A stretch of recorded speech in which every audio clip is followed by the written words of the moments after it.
Hello everyone, welcome to NTA Net Economics. I hope that you all are doing good. So in today's video, we will discuss some important questions for the upcoming exam of UGC Net as well as SET. So let's get started. So the first question is that in which of the following 5-year plans the basic theme was faster, more inclusive and sustainable growth. So कौन से 5-year plan में basic theme जो थी वो थी faster, more inclusive और sustainable growth. So options हैं third 5-year plan, seventh 5-year plan, 10th 5-year plan या फिर 12th 5-year plan. So the theme of faster, more inclusive and sustainable growth was the theme of 12th 5-year plan. So here D is the correct option.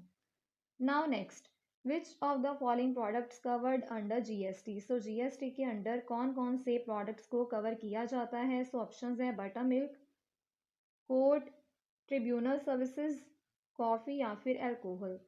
So GST के under coffee को cover किया जाता है. बाकी की ये तीनों products हैं, इनको एग्जाम्पशन है, जीएसटी के अंडर इनको कवर नहीं किया जाता. So here C is the correct option.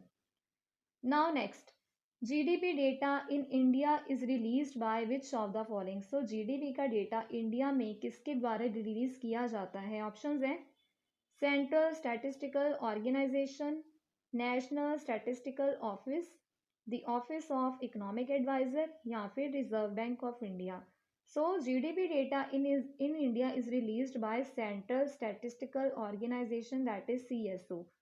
CSO के द्वारा जो जीडीपी का डेटा है इंडिया में रिलीज किया जाता है. ये मिनिस्ट्री ऑफ स्टैटिस्टिक के अंडर आता है. सो the GDP data in India is released by CSO, that is Central Statistical Organization. Next, which among the following is the chairman of 14th Finance Commission? 14th Finance Commission के chairman कौन से हैं? C Rangarajan, Vijay Kelkar, Y V Reddy या फिर Rakesh Mohan. So chairman of 14th finance commission is Y V Reddy. 14th finance commission के जो chairman है वो हैं Y V Reddy. Now next question, inflation brings more benefit to which one. So inflation की वजह से, महंगाई की वजह से किसको फ़ायदा होगा? सो ऑप्शंस है क्रेडिटर यानी कि वो वाले लोग जिन्होंने कर्ज दिया होता है, गवर्नमेंट पेंशनर वो वाले लोग जिनको गवर्नमेंट की ओर से पेंशन मिलती है, डेटर्स यानी कि वो वाले लोग जिन्होंने कर्ज लिया होता है, या फिर saving bank account holder. Saving bank के अकाउंट होल्डर्स को इन्फ्लेशन का बेनिफिट मिलता है. सो इन्फ्लेशन की वजह से जो डेटर्स होते हैं यानी कि जिन लोगों ने कर्ज लिया होता है उनको बेनिफिट होता है, क्योंकि इन्फ्लेशन की वजह से अब जो करेंसी की वैल्यू है वह पहले के मुकाबले जो है वो कम हो जाती है. सो इसकी वजह से जो डेटर्स है जिन्होंने कर्ज लिया होता है उनको इन्फ्लेशन का बेनिफिट होता है. So C is a correct option. Now next, consider the following statement with respect to the timeline of banking in India. Which of the following statement is not correct. तो यहाँ पे 4 statement में से हमने देखना है कि कौन सी करेक्ट नहीं है. Nationalisation of 14th major banks happened in 1969. 1969 में 14th मेजर बैंक्स को नेशनलाइज किया गया था. 1972 was the year when the creation of regional rural bank take place. तो regional rural banks को 1972 में establish किया गया था. Creation of Credit Guarantee Corporation was in the year 1971. 1971 में Credit Guarantee Corporation को create किया गया था. D is the nationalization of 6 more banks in 1980. So 1980 में 6 और banks को nationalize कर लिया गया था. तो यहाँ पे जो सेकंड ऑप्शन है that is 1972 was the year when the creation of regional rural bank take place. ये गलत है क्योंकि रीजनल रूरल बैंक्स को लाया गया था in 1975. So here B is the correct option. Now next, which of the following theories form the basis of international trade. So ये जो थ्योरीज गिवन है इनमें से कौन कौन सी थ्योरी इंटरनेशनल ट्रेड का बेसिस जो है वो फॉर्म करती है? ऑप्शंस है absolute cost differences, comparative cost differences या फिर अपॉर्चुनिटी कॉस्ट. सो इन तीनों टाइप की कॉस्ट के डिफरेंसेस की वजह से जो इंटरनेशनल ट्रेड होता है कंट्रीज के बीच वो होता है. सो यहाँ पे फर्स्ट, सेकंड एंड थर्ड ये तीनों जो है वो करेक्ट है, that is D option is the correct. Now next question, which of the following statement about India's unorganised sector are true. So India के अनऑर्गेनाइज सेक्टर के बारे में कौन कौन सी स्टेटमेंट ट्रू है? Labour is more in number than that in organised sector. Organised sector के comparison में लेबर अनऑर्गेनाइज सेक्टर में ज़्यादा है.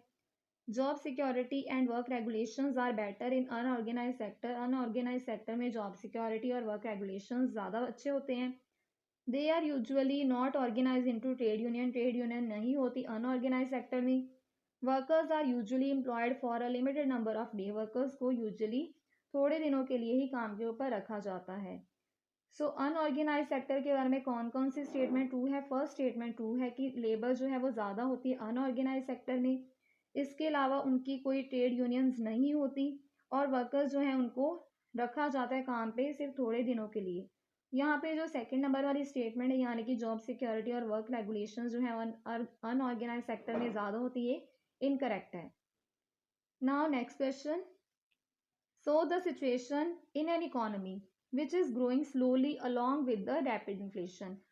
So एक और तो इन्फ्लेशन और दूसरी और जो इकोनॉमी है वो स्लोली ग्रो कर रही है यानी कि इकोनॉमिक ग्रोथ जो है वो स्लो है। इस सिचुएशन को क्या बोला जाएगा? स्टैग्नेशन, डिफ्लेशन, स्टैगफ्लेशन या फिर recession. So the situation in an economy when the economy is growing slowly along with the rapid inflation is known as stagflation। Economic growth भी स्लो है और दूसरी ओर इन्फ्लेशन भी है। सो इस सिचुएशन को बोला जाता है stagflation. So C is the correct option. Now last question of today's video. The situation where the equilibrium level of real GDP falls short of potential GDP. यानी कि हमारा जो रियल जीडीपी है वो कम है किससे? पोटेंशियल जीडीपी से। तो इस सिचुएशन को क्या बोला जाएगा? ऑप्शंस हैं recessionary gap, inflationary gap, demand side inflation या फिर supply side inflation. So this situation will be known as recessionary gap.